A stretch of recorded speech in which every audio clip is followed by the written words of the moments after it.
ధనిక రాష్ట్రంలో మేము చేయని పనులు మరి అప్పుల తెలంగాణలో అప్పులున్నా వాళ్ళు చేసే తప్పులున్నా ముఖ్యమంత్రి కేంద్రంతో సఖ్యతగా కేంద్రాన్ని ఒప్పించి మెప్పించి మనకు రావాల్సిన వాటాలను తీసుకొచ్చి ఇలా విదేశీ పర్యటనలు పోయి విదేశం నుంచి కూడా తెలంగాణ అంటే ఇలా భారతదేశంతో కాదు ప్రపంచ దేశాలతో పోటీ పడే విధంగా మన ముఖ్యమంత్రి తీసుకెళ్తుంటే మరి వితిన్ ద పార్టీలో సొంత పార్టీలో ఈ రకంగా మాట్లాడడం చాలా బాధాకరం. మరి ఎంతోమంది పార్టీని నమ్ముకున్న కార్యకర్తలు గ్రామాలలో చాలా ఇబ్బంది పడుతున్నారు.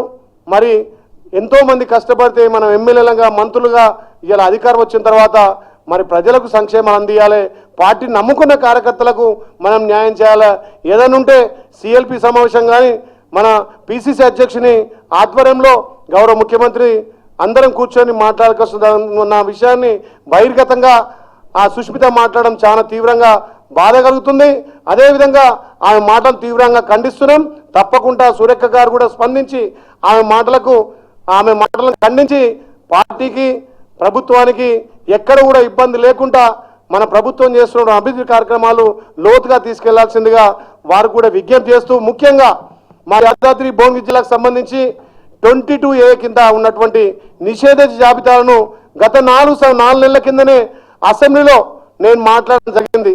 ఆర్ఎండ్బి శాఖ మార్చులు కోమటిరెడ్డి వెంకరెడ్డి గారు అసెంబ్లీలో మాట్లాడినప్పుడు కూడా ముఖ్యమంత్రి దృష్టికి తీసుకుపోయి సంబంధిత శాఖ మంత్రి పొంగులేటి సీనన్న కూడా తప్పకుండా మీకు న్యాయం చేస్తాం, కొంత అధికారుల తప్పిదం వల్ల గత ప్రభుత్వంలోనే 22A కింద ఉన్నటువంటి భూములను హైకోర్టు ఆదేశాల ప్రకారం సంబంధిత ఎంఆర్ఓలు కానీ ఆర్డీఓలు కానీ సంబంధిత కలెక్టర్లు అక్కడ రిజిస్ట్రేషన్ ఆఫీసులకు ఈ 22A జాబితా పంపడం వల్ల అది ఆగిందే తప్ప ఈ ప్రభుత్వం 22A పెట్టి ఏ పేదోడికి భూమి గుంజుకోవాలనో ఏ పేదోడికి ఇబ్బంది పెట్టాలనే లక్ష్యం కాదు.